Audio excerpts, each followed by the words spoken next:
नमस्कार दोस्तों, कैसे हैं आप सभी लोग। उम्मीद करती हूँ कि आप सभी लोग अच्छे हैं, स्वस्थ हैं और अपने घरों में दीपावली के काम में बहुत ज़्यादा व्यस्त है। तो दोस्तों, कैसी रही आप लोगों की करवा चौथ ज़रूर बताइएगा। और बहुत सारी बहनें मुझसे पूछ रही थी कि दीदी आप करवा चौथ का व्रत नहीं रहती हैं। तो जी नहीं, मैं करवा चौथ का व्रत नहीं रहती हूँ। नहीं तो मैं आप लोगों के साथ ज़रूर करवा चौथ की तैयारी और व्रत कैसे किया ये वीडियो मैं आप लोग के साथ ज़रूर शेयर करती। तो फ्रेंड्स, सो चुकी थी सुबह और सुबह का खाना पीना सब हो चुका है और मैं लग गई हूँ घर के काम में। नहाना धोना सारा काम मेरा कंप्लीट हो गया है। और ये जो वीडियो है ये करवा चौथ के ही दिन का है और मेरा था व्रत। अब आप लोग कहेंगे कि दीदी जब आप करवा चौथ नहीं रहती हैं तो व्रत किसका था। तो जो 12 महीना गणेश चौथ पड़ती है ना, मैं उसका व्रत रहती हूँ। तो चौथ के दिन मेरा व्रत था, बट करवा चौथ वाला व्रत नहीं था। जो 12 मासी गणेश चौथ रहते हैं ना, वो गणेश चौथ का व्रत था। और मैं लगी हुई हूँ तैयारी में, क्योंकि सभी लोग तैयारी कर रहे हैं त्यौहार की, पर मैं तैयारी कर रही हूँ बरसी की। क्योंकि मेरे यहाँ 15 तारीख की बरसी है और समय बहुत कम बचा और काम बहुत ज़्यादा। और अभी तो जो लिपाई पुताई होती है दोबारा वाली, वो अभी नहीं हुई है। यानी जो ढेग लगा कर लिपाई की जाती है ना, वो अभी नहीं हुई है। और अभी मेरा पूजा वाला कमरा भी पुताई के लिए बचा हुआ है। और 2 दिन तबीयत भी मेरी कुछ ठीक नहीं थी, क्योंकि लगातार काम की वजह से मुझे बहुत भयानक चक्कर आ रहे थे। तो 2 दिन मैंने कुछ विशेष काम नहीं किया है। थोड़े छोटे मोटे जो काम थे वही मैंने निपटा लिए हैं। तो ये लग गया था सीधा जो हम लोग को दान में देना है। और इनमें ना सारी चीज़ें दी जाती हैं, पापड़, बिजोड़ी, अचार, पूरे मसाले जितने प्रकार के, गेहूँ, चावल, दाल, जितना हम दे सकते हैं वो सारी व्यवस्थाएं कर रहे हैं। और जो व्यक्ति जाता है वो जो चीज़ यूज़ करता है ना, वो सारी चीज़, ये देखिए, brush, Jibhi, powder, cream, paste, तंबाकू, सुपारी, लौंग और चूना, जो चीज़ें यूज की जाती थी वो सारी चीज़ें रखी जाएंगी। वही मैं आप लोग को दिखा रही थी। और ये छोटी छोटी सी जो तैयारी होती है ना, यही सबसे ज़्यादा होती हैं। और मेरी एक प्यारी बहन है, उनका नाम है अनुराधा तिवारी। वो खंडवा से हैं और आज उनके बेटे मतलब सक्षम का पहला जन्मदिन है। तो बहन, आपके बेटे को मेरे तरफ से जन्मदिन की बहुत बहुत शुभकामनाएं। ईश्वर आपके बेटे को दीर्घायु दे, सद्बुद्धि दे और सतमार्ग पर चलाने की मतलब सतमार्ग पर चलने वाला आशीर्वाद दे।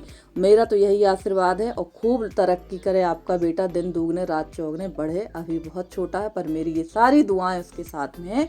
और अनुराधा बहन जो हैं, ये हमारी एक प्यारी सी सब्सक्राइबर हैं जो मेरे वीडियो रेगुलर देखती हैं। और एक हमारी प्यारी सी बहन है, उनका नाम है दीपिका शर्मा जी। वो बोल रही थी कि दीदी आप सब बहनों के नाम लेती हो, मेरा नाम नहीं लेती हो। तो दीपिका बहन, माफ़ी चाहती हूँ अगर मैं ना सबके नाम अगर लगातार एक ही वीडियो में ले लूँगी ना, तो फिर वीडियो में कुछ आप लोग को बता ही नहीं पाऊँगी कि मैंने किया क्या है और आप लोगों ने देखा क्या है। तो मैंने आपसे माफ़ी मांगी थी। और दीपिका बहन, आज मैंने आपका नाम ले लिया है। और आपका भी बहुत बहुत धन्यवाद कि आप मेरे वीडियो रेगुलर देखती हैं, जिसके लिए मैं आपकी बहुत आभारी हूँ। और यहाँ पर आ गई थी मैं, वो सारा सामान रखते रखते ना बहुत ज़्यादा टाइम हो गया था, क्योंकि मैंने बताया है कि बहुत ज़्यादा समय लगता है छोटी छोटी से सामान को रखने में, तैयारी करने में। और सबसे बड़ी जो चुनौती थी वो मेरे लिए थी इस कंबल को धुलना, क्योंकि ये कंबल बहुत भयानक गंदा था। इसको ओढ़ने में भी खुजलाहट हो रही थी। तो मैंने आज तो कमर कस ही ली थी कि इसको मैं धुल कर ही रहूँगी।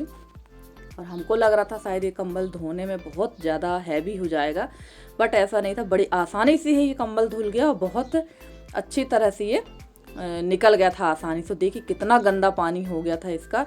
और यहाँ देखिए, मैंने इसको जो है ड्रायर में नहीं डाला था, क्योंकि ड्रायर में बहुत ज़्यादा पानी लगता। और बस इसी तरह से यहाँ पर इसको मैंने 2-3 पानी से खंगाल लिया था। थोड़ा सा उठाने रखने में दिक्कत हुई, बट कंबल बहुत साफ़ हो गया है। इसको मैं अब आसानी से धो लूँगी। और एकदम आप यकीन नहीं मानेंगे, ये ना काफ़ी हैवी लग रहा था। जब से ये धुला नहीं था तो बहुत हैवी लग रहा था, बट धुलने के बाद में ना ये बहुत ज़्यादा हल्का सा महसूस हो रहा था मुझे। हो सकता है ये मेरी ऐसी सोच हो, बट मैं यशी को भी मैंने बोला उठा कर देखो, तो उसको भी हल्का लग रहा था। और यहाँ पर दरी, चादर वगैरह, दरी और काफ़ी सारे थैला थे, वो भी मैंने मशीन पे लगा दिए थे और उनको इसी गंदे पानी पे खंगाल लिया है। और अभी दोबारा से खंगालना है मुझे। तो चलिए, जब तक यहाँ टंकी से पानी टब में भरेगा तब तक कर लेते हैं अंदर का काम, क्योंकि इसको भरने में काफ़ी टाइम लगने वाला है। बहुत धीमा चलता है नल। तो ऐसे ही रख के चलते हैं अंदर की तरफ और लगा लेते हैं यहाँ झाड़ू, क्योंकि कचरा खूब हो गया था। और करवा चौथ यानी चौथ वाले दिन पूरा दिन ऐसे ही निकल रहा है, मेरा पूरा दिन इसी तरह से निकल जाता है। और मेरी एक बहन है, उनका नाम है नंदनी लखेरा जी, तो वो बता रही थी दीदी मेरी बेटी भी बहुत ज़्यादा दुबली है, कुछ ढंग से खाती नहीं, सारी चीज़ें बाहर की खाती। तो बिल्कुल नहीं सिस्टर, आप बाहर की चीज़ें कोशिश करिए कि वो सारी चीज़ें आप घर पर ही बनाने की कोशिश करिए अगर आपसे हो सकता है तो। और ज़्यादा से ज़्यादा विटामिन और प्रोटीन्स वाली चीज़ें देना शुरू करिए। वैसे तो मेरी बेटी बाहर की कोई भी चीज़ नहीं खाती है, ना चिप्स खाती ना कुरकुरे, बचपन से ही उसे ये सब चीज़ें खाने की आदत नहीं थी, पर पता नहीं क्यों बहुत ज़्यादा दुबली खाती तो घर ही का खाना है, पर दुबली बहुत है।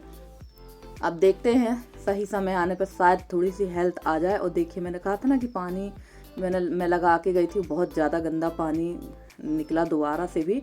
और अभी इतने कपड़े बचे हुए हैं। यहाँ पर ये दाल सुखाई थी मैंने चने की, सुबह ही सुखा दी थी क्योंकि ये सारी तैयारियाँ करना है मुझे, दाल वगैरह सब पिसवाना है, तो वो सारी तैयारी करती जा रही हूँ धीरे धीरे। और समय जो है इतनी तेज़ी से निकल जाता है ना, पूरा दिन कैसे चला जाता है पता नहीं चलता। देखिए शाम हो चुकी थी और मैं सुबह से इसी तरह से लगी हुई थी।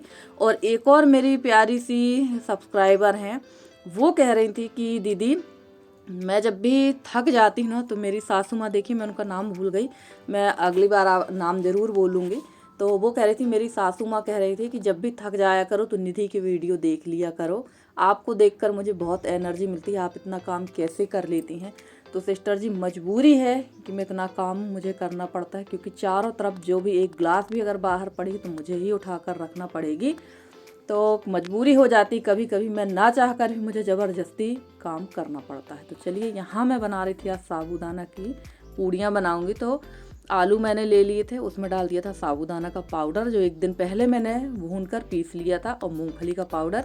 और यहाँ डाल दी मैंने हरी चटनी, मतलब हरी धनिया हरी मिर्ची, और थोड़ा सा जीरा और नमक डाल दिया है। तो आलू में वैसे भी बहुत ज़्यादा पानी रहता है, तो इसमें थोड़ा थोड़ा करके साबूदाना का पाउडर डालेंगे। वैसे तो साबूदाना बहुत ज़्यादा पानी सोखता है, और इसमें थोड़ा थोड़ा जहाँ ज़रूरत समझ में आएगी ना तो इसमें पानी भी डालेंगे, क्योंकि मैंने इसको 10 मिनट के लिए ढक कर रख दिया था और फिर देखा तो ये काफ़ी ज़्यादा फूल गया था और थोड़ा सा टाइट हो गया था, तो मैंने दोबारा से इसमें पानी डाल दिया था। और आज ये नया नाश्ता ट्राई करेंगे, और कैमरा के सामने आपको बहुत पहला समझ में आ रहा होगा, तो मैं माफ़ी चाहती हूँ। और जब मैं ये सब काम कर रही थी ना, मुझे लग रहा था कि अब मैं खाऊं भी ना, सो जाऊं। तो काफ़ी ज़्यादा सिस्टर लोग यही बोलते हैं कि आप इतना काम कैसे करते हो। तो काम करना एक कभी कभी मजबूरी भी हो जाती है। और घर मेरा काफ़ी ज़्यादा बड़ा है, एक तरफ से घर को साफ़ करती जाती हूँ, एक तरफ से घर फैलता जाता है। इतना करने के बाद भी तो कहने को हो जाता है कि घर आपका फैला रहता है। तो खैर चलिए कोई बात नहीं, जिसको जो सोचना हो जो बोलना हो बोलने देते हैं, फालतू की बात करने वाले तो बहुत लोग आते हैं। और हमारी आशा बहन है, ये हैं दिल्ली से, इन्होंने एक बहुत अच्छा कमेंट किया था, मुझे बहुत हंसी आई थी उनका कमेंट पढ़कर कि दीदी बेवकूफ़ लोगों की बातों में मत आया करो, आप तो सिर्फ अपना काम करो। तो हाँ बहन, काम तो हम लोग अपना करते ही हैं, और ऐसे इक्का दुक्का लोग तो सभी जगह रहे आते हैं, कौन उनकी बातों पे ध्यान दे। और देखिए जो मैंने आटा लगाया था साबूदाना का, वो मैंने रख दिया है रेस्ट में। और यहाँ आ गई थी सब्जी, ये सब्जी आई है हमारे गांव के ही मार्केट से। हमारे जहाँ मेरी ससुराल है यानी जहाँ मैं रहती हूँ, यहाँ पर मार्केट लगता है बुधवार के दिन, तो वहाँ से ये सब्जी आई है। कोई बहुत बड़ा मार्केट नहीं लगता, 8-10 दुकान ही आती हैं। पहले तो बहुत बड़ा लगता था, पर अब काफ़ी छोटा हो गया है, क्योंकि अब रोज़ ही मार्केट लगने लगे हैं आसपास के गाँव में। और आजकल तो हर रोज़ सब्जी वाली भी आ जाती हैं। इन दिनों सब्जी की बिल्कुल भी परेशानी नहीं होती, सब्जी की तो इस समय हमारे यहाँ बहुत ज़्यादा बाढ़ जैसे आ जाती है। और ये देखिए यहाँ बैठ गई थी मैं बाहर चूल्हा जला के, यहाँ बना रही थी मैं पूड़ियाँ, और बड़ी आसानी से ये पूड़ियाँ बन गई थी। थोड़ी हल्की हल्की सी क्रैक हो रही थी अगल बगल से, साइड से, और उसके बाद में ये थोड़ा सा दबाने पर, प्रेस होने पर बहुत अच्छी बनी। तो एकदम फूली फूली बहुत मस्त लगी, पर तेल बहुत ज़्यादा सोखती हैं ये पूड़ियाँ, पर खाने में ठीक लगी थी। और मैंने ना आलस के कारण चटनी पीस ली थी टमाटर की, वही खाऊंगी, वैसे आलू की सब्ज़ी बनाना था। पर यहाँ मुझे लग रहा था ना, जब मैं ये पूड़ियाँ बना रही थी और बड़े दिन भर की कमर तोड़ मेहनत के बाद लग रहा था कि मैं खाऊं ना, सो जाऊं, इतना मेरा कमर में दर्द था, इतना भयानक दर्द था। और उसके बाद मैंने आपसे बताया था कि मेरे एक दिन में 2 वीडियो बन गए थे, तो वो मैंने आप लोग के साथ शेयर किया था। और दूसरे दिन, करवा चौथ के दूसरे दिन, मुझे बहुत ज़्यादा बहुत भयानक वाले चक्कर आ रहे थे। तो उस दिन मैंने कोई भी वीडियो नहीं बनाया था। ये करवा चौथ के एक दिन पहले का है, क्योंकि एक दिन मेरे 2 वीडियो बन गए थे। तो चलिए यहाँ पर मैं ये सेक रही हूँ, और पूरियाँ सेकने में तो बहुत बढ़िया सेक रही थी, और खाने में भी काफ़ी अच्छी लगी। अगर आलू की सब्जी होती ना तो बहुत ज़्यादा अच्छा लगता, क्योंकि सूखी सब्जी और पूड़ी का तो मज़ा ही कुछ और होता है। पर मैंने आलस के कारण चटनी बना ली थी, जैसे कि बताया ही मैंने आपको। और इतना ज़्यादा थकने के बाद ना मैं ढंग से मैंने फलाहार भी नहीं किया था। और बहुत सारे सिस्टर लोग पूछ रही थी, दीदी आप करवा चौथ क्यों नहीं रहते हो? तो करवा चौथ में मेरे यहाँ मैं भर नहीं, हमारे यहाँ हमारी मम्मी वगैरह हैं, और भी जो हमारी जेठानियाँ जो हमसे पहले शादी होकर आई हैं, वो लोग कोई करवा चौथ नहीं रहते हैं। हम लोग के बाद वाली रहती हैं देवरानियाँ, और अब की जो हमारी बहुएं आ रही हैं वो रह रही हैं करवा चौथ। पर हम लोग करवा चौथ का व्रत नहीं रहते हैं, क्योंकि हमारे यहाँ करवा चौथ का प्रचलन ही नहीं था पहले। सिर्फ हमारे यहाँ तीज व्रत का महत्व था, बहुत ज़्यादा महत्व था। और करवा चौथ हम लोग के यहाँ नहीं रहते थे। बस ये आजकल तो टीवी मोबाइल में देख देख के सब शुरू कर दिया है करवा चौथ वगैरह का व्रत। और हम लोगों के यहाँ मतलब इसका प्रचलन ही नहीं था, तो हम भी नहीं रहते हैं, मेरी बड़ी जेठानी भी नहीं रहती, और मेरी जो बाकी जेठानियाँ बड़ी बड़ी उन लोग भी नहीं रहती हैं। पर रहने वाले रह सकते हैं। भगवान की पूजा पाठ जितना कर सकें उतना ही अच्छा है। तो चलिए, यहाँ मैंने 6 पूड़ी केवल सेकी थी, और बाद में सेक ली थी मैंने बड़े, जैसे कि बताया कि मुझे बहुत ज़्यादा थकान हो रही थी। अब कुछ लोग कह देंगे, कुछ जो 1-2 आती हैं वो कह देंगे कि आप तो बस थकान बताती। तो भाई, जब जो आदमी दिन भर करेगा तो थकान तो होगी ही उसको। और पीछे रखी हुई अभी लौकी, क्योंकि इसी के लिए बनाना है, लौकी की सब्जी और रोटी, अभी उसका भी हेल्थ का ध्यान देना है। तो यहाँ मैंने इसके बड़े बना लिए थे। बड़े भी ना बड़े अच्छे बने थे इसके, बस थोड़ा सा आप पतला कर लीजिएगा। मैंने जो बड़े बनाए थे वो काफ़ी मोटे हो गए थे। पतले बड़े बड़े आराम से अंदर तक सिक जाते हैं और बहुत अच्छे लगते हैं। तो फ्रेंड्स, आप लोगों को मेरे वीडियो कैसे लगते हैं? अगर आप लोगों को मेरे वीडियो पसंद आते हैं तो प्लीज़ मेरे वीडियो को लाइक करें, शेयर करें, मेरे चैनल को सब्सक्राइब करके। जिस तरह से आप लोग अपना सहयोग और स्नेह मेरे साथ बनाए हुए हैं, इसी तरह से आप लोग अपना सहयोग और स्नेह मेरे साथ बनाए रखें। मैं पूरी कोशिश करती हूँ कि आप लोगों के लिए बहुत अच्छे से अच्छी वीडियो लेकर आती रहूँ। मेरे जितने नए सब्सक्राइबर हैं, पुराने सब्सक्राइबर हैं, जितने भी मेरे व्यूवर्स हैं, मैं उनका सबका तहे दिल से धन्यवाद कहना चाहती हूँ। और यहाँ मैं यशी के ऊपर गुस्सा हो रही थी, पता नहीं क्यों बार बार आके पीछे से कुछ कह रही थी, मम्मी ये देखो। तो उसमें मेरे को आ रही थी गुस्सा। एक तो मैं इतनी ज़्यादा थकी हुई हूँ, और ऊपर से तुम पीछे आके खड़ी हो रही, मैं कहाँ तक गर्दन मोड़ मोड़ के तुमको देखूँ, यही मैं यशीश कह रही थी। तो चलिए, यहाँ सब्जी भी छोंक देते हैं और चलते हैं अंदर, थोड़ा बहुत फलाहार करते हैं और देखते हैं अभी अंदर के बाकी सारे काम कितने पेंडिंग हैं।